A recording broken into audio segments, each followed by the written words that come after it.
Toby Trucks and Trouble, Part 2. Toby's Seaside Holiday. The Fat Controller first met Toby and Henrietta a long time ago when he was on a holiday in East Anglia. Later, when their line was closed, the Fat Controller heard about it and brought them to Sodor. Before that, Toby had worked at a harbor with several of his brothers. The harbor had been busy, and the engines were kept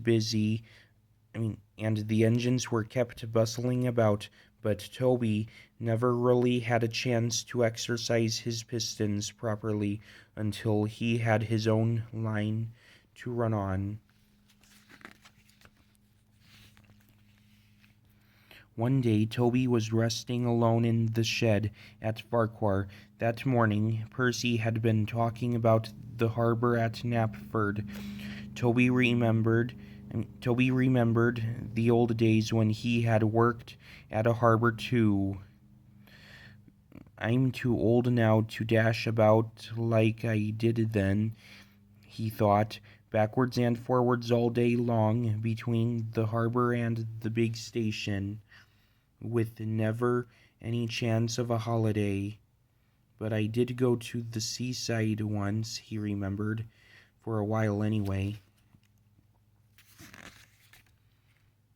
His driver and fireman had been so excited when they came to work one day. "We've been promised a trip to the seaside," they said. "What do you mean?" asked Toby. "There's a seaside village near here," explained the driver, "where they have a festival each year. Lots of people come to it, and one of the organizers thinks it would be a good idea to have a display of engines at the station as an extra attraction, and you, Toby, are to be one of them."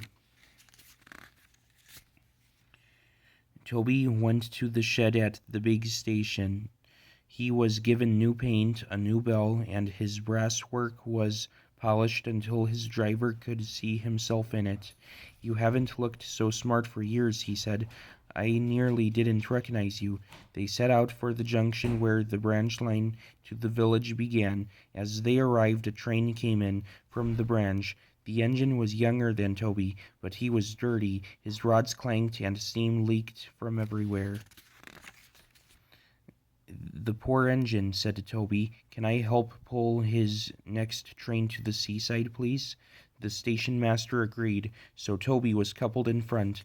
"Festival time is the best time of the year," the other engine said. "Lots of extra trains and visitors. I expect you will be able to stand on the long carriage siding." They soon reached the seaside station, where the station master came out to meet them. He was surprised to see Toby. He stared, frowned, and went away shaking his head. Next day, Toby was excited. He woke early and saw the sea sparkling in the distance. White birds wheeled and swooped overhead, making loud mewing noises. "I wonder what they are," thought Toby. "I must ask my driver when he comes." But his crew arrived, looking glum.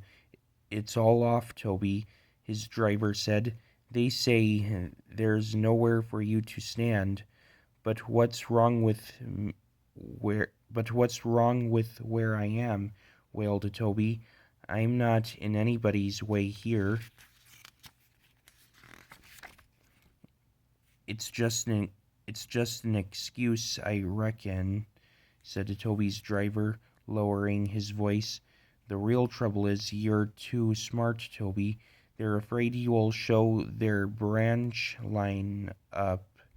Just then a door banged. Toby jumped. "Wake up, Toby," smiled his driver. "Time to get back to work." Toby sighed as he moved from the shed. Well, I did get to the seaside," he murmured, "even if it wasn't for long, but I think the Fat Controller would have managed all that festival business much better.